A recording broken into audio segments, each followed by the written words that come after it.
समय का दरवाजा। अर्जुन की रहस्यमय जंगल यात्रा के कई महीनों बाद वह अब अपने पिता के साथ पुरातात्विक खोजों में सक्रिय रूप से शामिल हो गया था। लेकिन उसकी सोच और आत्मा अब पहले से कहीं ज़्यादा शांत और गहरी हो गई थी। जादुई मूर्ति ने न सिर्फ उसे बदला, बल्कि उसकी किस्मत की डोर भी किसी अनदेखी शक्ति से बांध दी थी। एक शाम अर्जुन अपने पिता की लाइब्रेरी में पुरानी पांडुलिपियों को पढ़ रहा था। तभी उसे एक फटी पुरानी चिट्ठी मिली। उस पर लिखा था, जिसने मूर्ति को छोड़ा उसके लिए अगला द्वार खुलेगा, काल द्वार, जहाँ समय रुक जाता है और सच्चाई की असली परीक्षा होती है। अर्जुन समझ गया कि उसकी यात्रा अभी पूरी नहीं हुई है। यह केवल शुरुआत थी और इस बार उसे उस दरवाजे की तलाश करनी थी जो समय को मोड़ सकता था। रहस्यमय संकेत। उस रात अर्जुन को एक सपना आया। एक पत्थर का द्वार जिसके ऊपर एक सूरज और चंद्रमा की संयुक्त आकृति थी। द्वार धीरे धीरे खुल रहा था और पीछे से आवाज आ रही थी, काल के पार चलो अर्जुन, सत्य की अंतिम परीक्षा बाकी है।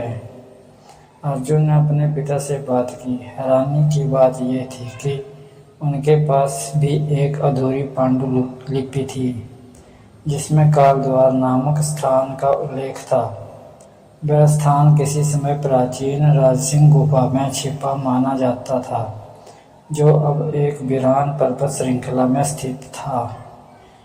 नई यात्रा काल द्वार की ओर। इस बार अर्जुन अकेला नहीं था।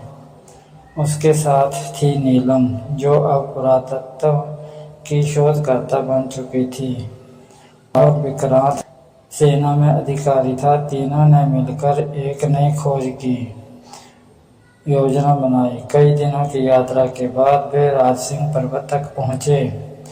वहां उन्हें एक छिपा हुआ रास्ता मिला जो नीचे अंधेरे में उतरता था। रास्ता डरावना और संकीर्ण था।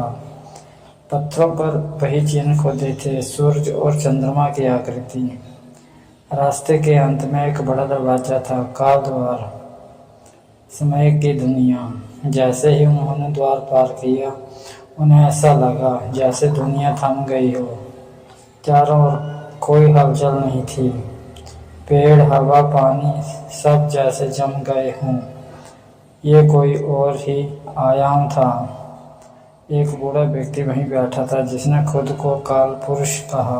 वह समय का रक्षक था। अर्जुन, तुमने त्याग की परीक्षा तो पास की, लेकिन अभी तुम्हें 3 कालों की परीक्षा देनी है। भूतकाल, जहाँ तुम्हारे पुराने कर्मों का सामना होगा। वर्तमान, जहाँ तुम्हारे निर्णय की शक्ति की परीक्षा होगी। भविष्य, जहाँ तुम्हारी आत्मा की नीयत परखी जाएगी। 3 कालों की यात्रा।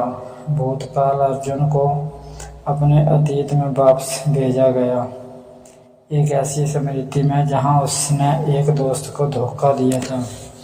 इस बार उसे सच बोलना पड़ा और अपने कर्मों को स्वीकार करना पड़ा। वर्तमान, उसे एक दुविधा दी गई। 2 गुफाएं, एक में अमूल्य ज्ञान और दूसरी में नीलम फंसी हुई थी। अर्जुन ने बिना सोचे नीलम को बचाने का निर्णय लिया। ये उसकी मानवता की जीत थी। भविष्य, उसे एक काल्पनिक दुनिया दिखाई गई जहां वह एक राजा बन चुका था, पर लालच में से भरा हुआ था। अर्जुन ने उस भविष्य को ठुकरा दिया और कहा, मुझे वो जीवन चाहिए जहां मैं सच्चा और सरल रह सकूं, भले ही वह महान ना हो। समाप्ति और नई शुरुआत। काल पुरुष ने मुस्कुराकर कहा, तुम समय की परीक्षा में खरे उतरे हो। तुम वह हो जो अतीत, वर्तमान और भविष्य को समझता है। अब तुम्हें वह ज्ञान मिलेगा जो केवल सच्चे साधक को मिलता है। एक प्रकाश की किरण अर्जुन के सिर पर पड़ी और उसके मन में ज्ञान, धैर्य और दृष्टि की दिव्यता उतर गई। जब वह वापस लौटा उसे लगा मानो वर्षों बीत गए हों, लेकिन असल में केवल एक दिन ही गुजरा था। अंतिम संदेश। अर्जुन अब एक सामान्य खोजकर्ता नहीं रहा। उसने जीवन के गहरे रहस्यों को जाना था